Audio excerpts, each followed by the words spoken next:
Hello, Steve Mills here, and on today's podcast, I'm going to talk to you about success. Now, I know this is the Success in Table Tennis podcast. The idea behind this podcast is to help young and up-and-coming table tennis players to be more successful, and also, I hope, to provide an interesting view on table tennis to, let's call us less young people who play, and perhaps even people who play in leagues and things that want to be better. It would also actually be really valuable, most of the stuff, to anybody playing any sport, or indeed, who wants to be successful, in life generally. So far, I've interviewed a couple of the top players, Desmond Douglas and Alan Cook. I've got somebody else tomorrow. Des, you may know, has been one of the best players in the world, as is Alan. Both incredibly successful, and I hope you enjoyed the podcast with them. Tomorrow, I'm interviewing Danny Seemiller. Now, Danny's 5 times USA champion, and once again, a real world-class player in his day. So I'm looking forward to speaking to Danny tomorrow, and hopefully asking him about his new book and about, his life in table tennis. So I'm sure we'll get some great stuff there. Now, today, I'm not interviewing anybody. I'm talking myself. I'm talking about my experience. Now, since I packed in table tennis, I've been involved in business, and I spent a lot of time learning about business. I was a full-time professional table tennis player from the age of 18 to about 28, retired and thought, right, what am I going to do now? I then went into business and thought, I need to invest the same type of effort into my business that I did into my table tennis. So I decided that I was going to find the best in the world and learn from them. So I learned about sales and marketing from some of the best people in the world, and certainly about business as well. And I actually did that back in the day when I was very young, probably about 16, 17. I thought, who are the best people I could possibly practice with and spend time around and learn from? And that's why and when I went over to Manchester, literally not quite every day, but certainly 3-4 times a week, to go and practice at the time with people like John Hilton, who became European champion, Nigel Eckersley, who was sort of often top 6, but certainly top 10 player for many, many years. Dave Constance, who was in the top 20, and several other, top and leading county players and England ranked players. So I really do believe that it's important to try and learn from the best and spend time around the best if you want to be the best. It's the old motto, go and find somebody who's got what you want, do the same things, and you get the same or similar results. Now, one guy that I've learned a lot from over the years is a guy called Tony Robbins. Tony's not a table tennis player, but he is someone who's an expert in peak performance. He's worked with people like the Williams sisters in tennis, Andre Agassi in tennis. He's worked with the America's Cup team, the sailing yachting team, and many other leading world-class athletes, politicians, singers, entertainers, you name it. He actually charges $1 million a year for him to be your coach. So if you want to go and hire him, then good luck to you. But one of the things that Tony says is that if you want to be successful, there's a map. There's a plan, there's a system of doing so. It's a 5-step system, and I'm going to, if I may, tell you about Tony's plan. So here it is. Step 1, you must know what you want. Tony says that you must know exactly, specifically, what is your goal. Right? So whether that's to be the world champion or to be the best player in your town or in your league, it's important to know what you want. What are you trying to achieve? Why would you put in all this effort if you don't really have any goals? Des Douglas, in his interview, he said, well, what I wanted was to be the best I could possibly be. He didn't sort of, say that he wanted to be, Birmingham champion or England champion or European or world champion. He just wanted to be the best he could be. And that was absolutely paramount in what he said. But for me, I will tell you, I always wanted to be world champion. I thought, why wouldn't I? I mean, I didn't come anywhere near that level. I was sort of top 10 in England for about 10 years and beat a few world-class players. But, I never got there. But I've always believed, and still do to this day, that if my aim had have been to have, been in the top 10, I might have been in the top 50, So I've always believed in aiming high and pushing myself, even if it's something that's not really quite realistic. That's been my belief. So, it's entirely up to you. But my advice to you, if you're a young player listening to this, is have goals, and it could be goals for your career. I'd really like to get to X standard or to win X amount of tournaments or whatever. Or it could be goals for this month, or this quarter or this season, or even this tournament. I've never been through to the quarterfinals of a tournament before. So my goal for this tournament is to get through to the quarterfinal. I've got a tournament coming up in 3 weeks' time or in 3 months' time, and that's what I want to achieve. So once you know what the goal is, then perhaps you've got a better chance of getting there. So once you know where you are there, then the next step is to put a plan together to get you where you want to go. Because without that, all you've got really is a daydream. Like, I want to be better. I want to try and improve. Well, what are you going to do? Well, I'm not going to do anything. I'm just going to carry on doing the same old stuff I've always done. There's a really old saying, I'm not sure if it wasn't Einstein or somebody like that said it, and that is, if you always do what you've always done, then you'll always get what you've always got. So if you looked at that from your table tennis practice point of view, whatever you've been doing in the past has created a result for you, the result being getting you to the standard that you are now. So if you want to improve, if you want to take it to the next level, if you want to become a champion at whatever level you desire, then doing the same thing, if it's not already moving you in the right direction, ain't gonna work. So we need to know what we want, and then we need to take action. We need to have, I call it a MAP, which stands for a massive action plan. Not a little plan. Little plans get little results.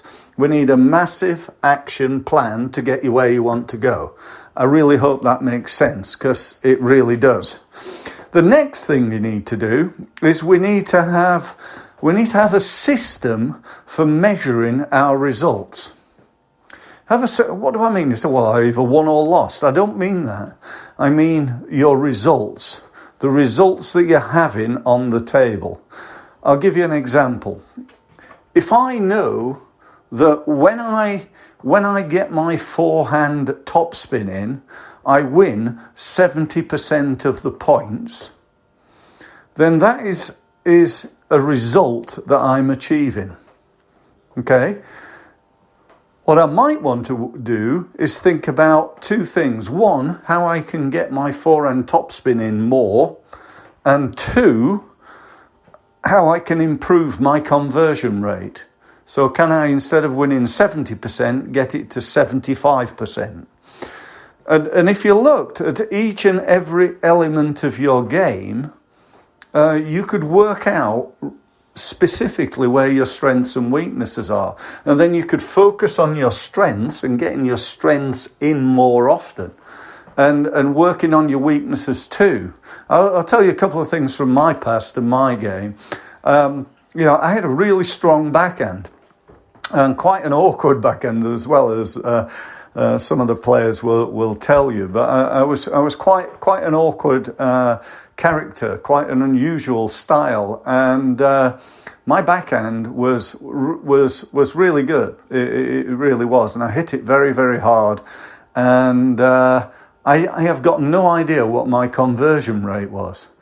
Was it 60%? Was it 70%? Did I win more points on my backhand or my forehand? I don't really know. But if I did, looking back now, I wished I'd, had some way of measuring things by recording things on videos and, in this day and age, mobile phones. There's no reason why you can't record every single match you've ever played on a mobile and then go and take the stats off that. Just spend the time looking through and working it out, I remember back when I played, I was rubbish at returning serves. I don't know why. I never really mastered it. And I'm sure if I had have done, I'd have been certainly, a higher ranked player than I actually was. I'd have definitely done better. It was probably my biggest weakness. And, when I compare that with someone like, say, for example, Des or Alan Cook, Carl Preen, who played in my day, those were certainly three of the top players. They were real masters at it. Des didn't miss many serves. He really didn't. And Alan, I don't think he ever missed one. I'm sure I'm exaggerating there, but you know what I mean. So that's step 3. Number 1 then, know what you want. Number 2, take action. Number 3, measure what's working and what's not. Number 4, and this is really important, number 4 is change your approach if it's not working. So many people do the same thing again and again and expect a different result. If it's not working, change your backhand. If it's not working, change your forehand. If it's not working, change that serve or that returner serve. Look at each and every element of your game and work out how you can do better. If you can improve everything by 1, 2, 3, 5, 10, 20%, the end outcome is massive. It's absolutely massive. If you're a bit fitter, if you're a bit faster, if you're a bit quicker, if you're a bit more flexible, if you're a bit fitter, if you're a bit better at returning serve, if you're a bit more positive, if you're a bit more consistent, you get the idea. So that if you could improve in each and every element of your game, the compounding result of that would be significant improvement. But until and unless you know what you want, you take action, you measure what's happening and what isn't, and you change your approach in order to get to peak performance, you never really achieve things. Or you never really achieve your true potential. Now, here's the real icing on the cake for this. Step 5 is to model success. Model success. It comes back to what I said a few minutes ago. Find somebody who's got what you want, do the same things, get the same results. I know it doesn't always happen perfectly. When I used to go over and to Manchester and practice with Nigel and John and all the others there, when I first went, they were better than me. I mean, John was always better than me, and I think I got maybe just about as good as Nigel. They were players I definitely looked up to, and I used to see how they trained and how they practiced and the effort that they put in. Compared with the guys, with all respect to them, the guys in Sheffield who played, but perhaps a couple of hours in an evening, these guys were full-time, they were professional, their attitude was fantastic. Certainly John and Nigel were the fittest 2 players there. I wonder whether that's a coincidence. They were the best 2 players and they were the fittest 2 players. I'm sure you know where I'm coming from here. So, go and model people. Go and watch those Chinese players, and say, don't just sit back and think, oh, well, they're lucky, they've got great coaches and they've got great people to practice with. What can you learn from them? They're not They're not lucky, they just do things better than we do. Perhaps they train better than we do. Perhaps they have better technique than we do. Perhaps they're fitter than we are. My point being that there's always things we can learn by watching and being, I suppose, in the environment, The one thing I was really lucky for was that I spent time around people who really, really wanted to win. We weren't there for the fun of it. Back in the day when I used to go to Manchester YMCA, we used to play this system where you played one game up to 21, winner stops on. So you were in there with several of the best players in the country, and if you didn't win, you didn't practice. It was as simple as that. And so you learn that even in practice, it was like it was cutthroat. Some of those guys would try and con you out of matches and do whatever it took, not in a nasty way, but they'd be trying their best, just like as if it was a final of a tournament almost. That was the background that I came from. So that's it. That's all I wanted to say. I hope it's been of value. Remember the 5 steps. It's number 1, know what you want. You might want to write these down. Number 2, have a plan. Take action. Have a massive action plan. Okay. Number 3, have some way of measuring your results. It's easy right now with the technology that's available. Record your matches, work out how many backhand mistakes you made, how many forehand mistakes, how many winners, how many errors, how many serves did you get back, and so on and so forth. Number 4 then was, if it's not working, change your approach. If you need to improve something, if you need to improve your backhand, your forehand, your footwork, your defence, etc., then you've got to do that. And the last one was model success. Go and find somebody who's got what you want, do the same things, and you get the same or similar results. So that's it. I hope that helps you with your game. But like all things, it'll only help if you apply. Spending time listening to this podcast is a waste of time until and unless you take action. Learning and implementing is what will get you results. Thank you very much for listening.